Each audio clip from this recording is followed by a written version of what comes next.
بسم اللہ الرحمن الرحیم۔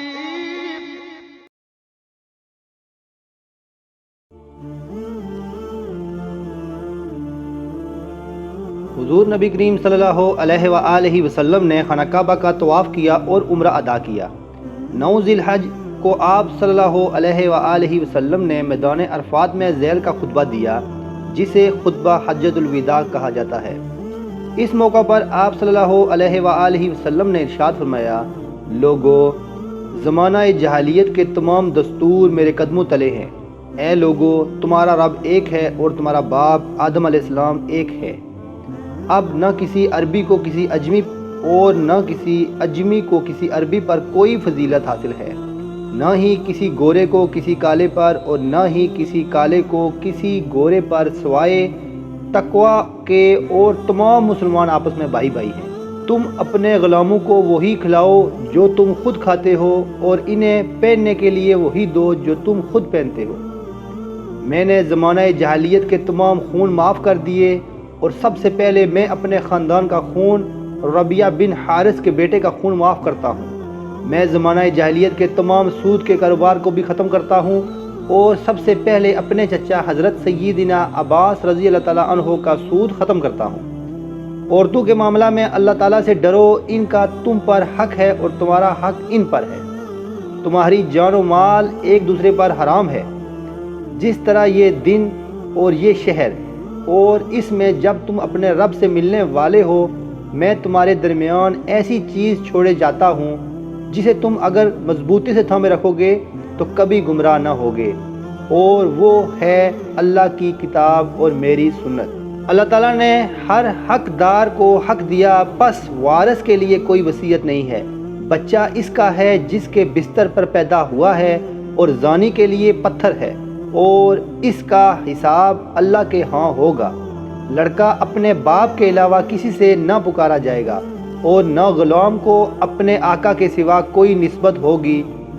جو کوئی ایسا کرے گا اس پر اللہ کی لعنت ہوگی۔ عورت کو یہ ہرگز جائز نہیں کہ وہ اپنے شوہر کے مال میں اس کی اجازت کے بغیر کچھ لے، اور قرض کی مانگی ہوئی چیز کو واپس کیا جائے۔ تحفہ کے بدلہ تحفہ ہے، اور ضامن پر تاوان واجب ہے۔ حضور نبی کریم صلی اللہ علیہ وآلہ وسلم نے اپنے اس خطبہ کے اختتام پر تمام حاضرین سے دریافت فرمایا کہ جب تم سے میرے متعلق دریافت کیا جائے گا تو تم کیا جواب دو گے؟ سب حاضرین نے بیک وقت کہا کہ ہم گواہی دیں گے کہ آپ صلی اللہ علیہ وآلہ وسلم نے اللہ تعالیٰ کا پیغام ہم تک پہنچا دیا۔ آپ صلی اللہ علیہ وآلہ وسلم نے ان کی بات سننے کے بعد آسمان کی جانب اشارہ کیا اور فرمایا کہ اے اللہ، تو گواہ رہنا۔ حضور نبی کریم صلی اللہ علیہ وآلہ وسلم کے اس فرمان کے بعد قرآن مجید کی آخری آیت نازل ہوئی، جس میں دین اسلام کے مکمل ہونے اور نعمت کو پورا کرنے کا بیان ہوا، اور اللہ تعالیٰ نے فرمایا کہ میں آپ صلی اللہ علیہ وآلہ وسلم سے راضی ہو گیا۔ حضور نبی کریم صلی اللہ علیہ وآلہ وسلم نے بعد ازاں مینا میں خطبہ دیتے ہوئے فرمایا، تمہارا خون، تمہارا مال اور تمہاری عزت تم پر اسی طرح حرام ہے جس طرح یہ دن، یہ مہینہ اور شہر۔ اگر تم پر کوئی حبشی غلام بھی حاکم بنا دیا جائے تو تم اس کی اطاعت کرنا جب تک وہ تمہیں اللہ کی کتاب کے مطابق چلائے۔ حضرت عبداللہ بن عباس رضی اللہ تعالیٰ عنہ سے مروی ہے کہ جب سورۃ النصر نازل ہوئی تو حضور نبی کریم صلی اللہ علیہ وآلہ وسلم نے حضرت سیدہ فاطمہ الزہرا رضی اللہ تعالیٰ عنہا کو بلایا اور ان سے فرمایا کہ میرے وصال کی خبر دے دی گئی ہے۔ یہ سن کر حضرت سیدہ فاطمہ رضی اللہ تعالیٰ عنہا رونے لگ گئیں۔ آپ صلی اللہ علیہ وآلہ وسلم نے ان سے فرمایا کہ رو مت، تم میرے اہل میں سب سے پہلے مجھے ملو گی۔ حضرت سیدہ فاطمہ الزہرا رضی اللہ تعالیٰ عنہ نے سنا تو ہنس پڑی۔ ام المومنین حضرت سیدہ عائشہ صدیقہ رضی اللہ تعالیٰ عنہ نے جب شہزادی رسول صلی اللہ علیہ وآلہ وسلم کی یہ کیفیت دیکھی تو وجہ دریافت کی، مگر وہ ٹال گئیں۔ حضور نبی کریم صلی اللہ علیہ وآلہ وسلم کے وصال کے بعد جب ایک مرتبہ پھر ام المومنین حضرت سیدہ عائشہ صدیقہ رضی اللہ تعالیٰ عنہ نے شہزادی رسول صلی اللہ علیہ وآلہ وسلم سے وجہ دریافت کی تو انہوں نے بتایا کہ حضور نبی کریم صلی اللہ علیہ وآلہ وسلم نے مجھے اپنے وصال کی خبر سنائی، جسے سن کر میں رو پڑی۔ پھر آپ صلی اللہ علیہ وآلہ وسلم نے فرمایا کہ تم میرے اہل و عیال میں سب سے پہلے مجھ سے ملو گی۔ 68 سفر کو حضور نبی کریم صلی اللہ علیہ وآلہ وسلم جنت البقیع تشریف لے گئے، اور جنت البقیع سے واپسی پر آپ صلی اللہ علیہ وآلہ وسلم کی طبیعت ناساز ہو گئی۔ آپ صلی اللہ علیہ وآلہ وسلم نے تمام ازواج مطہرات رضی اللہ تعالیٰ عنہا سے اجازت لے کر ام المومنین حضرت سیدہ عائشہ صدیقہ رضی اللہ تعالیٰ عنہا کے حجرہ مبارک میں قیام کیا۔ طبیعت کی خرابی کے باوجود آپ صلی اللہ علیہ وآلہ وسلم باقاعدگی سے نماز پڑھتے رہے۔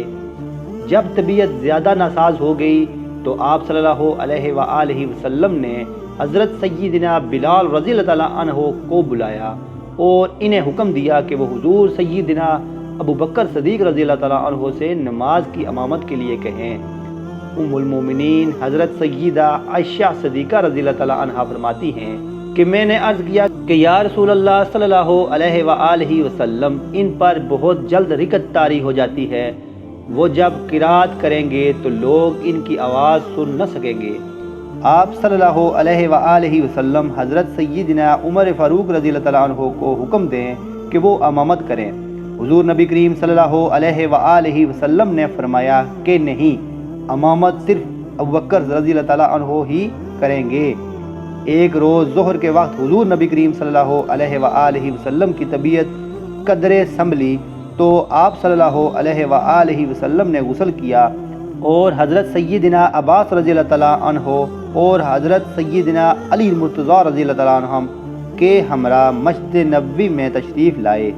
حضور سیدنا ابو بکر صدیق رضی اللہ تعالیٰ عنہ اس وقت نماز ظہر کی امامت فرما رہے تھے، تو انہوں نے جب حضور نبی کریم صلی اللہ علیہ وآلہ وسلم کے قدموں کی آہٹ سنی تو پیچھے ہٹنے لگے، مگر حضور نبی کریم صلی اللہ علیہ وآلہ وسلم نے اشارہ سے انہیں نماز جاری رکھنے کا حکم دیا۔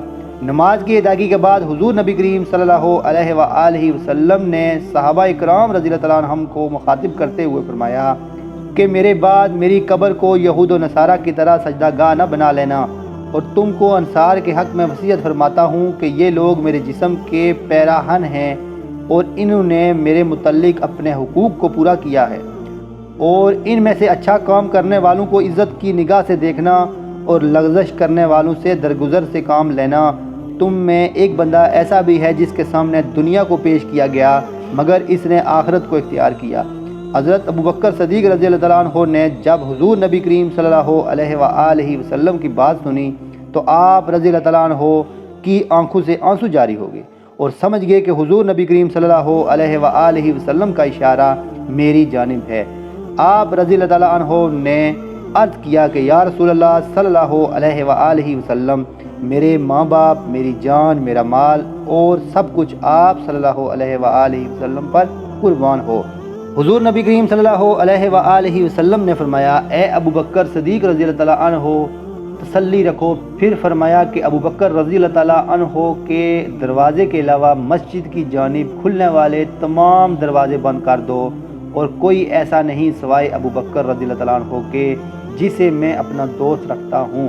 ام المومنین حضرت سیدہ عائشہ صدیقہ رضی اللہ تعالیٰ عنہ فرماتی ہیں کہ حضور نبی کریم صلی اللہ علیہ وآلہ وسلم کی طبیعت ناساز ہوئی تو آپ صلی اللہ علیہ وآلہ وسلم نے دیگر ازواج مطہرات رضی اللہ تعالیٰ عنہ کے مشورہ سے میرے حجرہ میں قیام فرمایا۔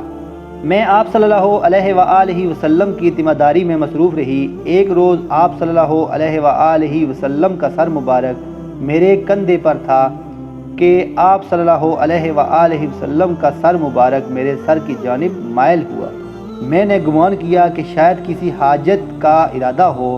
اتنی دیر میں آپ صلی اللہ علیہ وآلہ وسلم کے دہن مبارک سے لعب مبارک کا ایک نطفہ نکلا اور میرے سینے میں ہنسلی کی ہڈی کی گہرائی میں جا گرا، جس سے میرے جسم کی رونڈکیں کھڑے ہو گئے۔ میں نے خیال کیا کہ شاید آپ صلی اللہ علیہ وآلہ وسلم پر بے ہوشی طاری ہو گئی ہے۔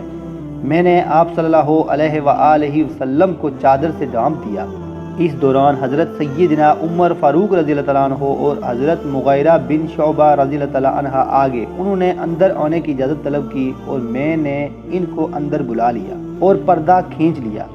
حضرت سیدنا عمر فاروق رضی اللہ تعالیٰ عنہ نے جب حضور نبی کریم صلی اللہ علیہ وآلہ وسلم کی بے ہوشی کو دیکھا تو کہا کہ کتنی سخت بے ہوشی ہے۔ حضرت مغیرہ بن شعبہ رضی اللہ تعالیٰ عنہ کہنے لگے کہ حضور نبی کریم صلی اللہ علیہ وآلہ وسلم کا وصال ہو گیا ہے۔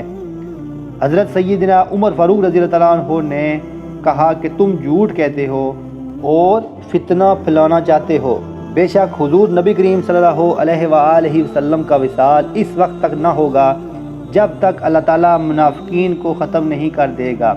پھر حضرت سیدنا ابو بکر صدیق رضی اللہ تعالیٰ عنہ تشریف لائے اور انہوں نے جب حضور نبی کریم صلی اللہ علیہ وآلہ وسلم کو دیکھا تو انا للہ و انا الیہ راجعون پڑھا اور حضور نبی کریم صلی اللہ علیہ وآلہ وسلم کی پیشانی کو اب بوسہ لیا۔ حضرت سہل بن سعد رضی اللہ تعالیٰ عنہ فرماتے ہیں کہ جب حضور نبی کریم صلی اللہ علیہ وآلہ وسلم کو چرپائی پر رکھ کر قبر مبارک کے پاس رکھا گیا تو لوگ گروہ در گروہ اندر داخل ہوتے اور درود و سلام پڑھتے، اور کسی نے آپ صلی اللہ علیہ وآلہ وسلم کی نماز جنازہ کی امامت نہیں کی۔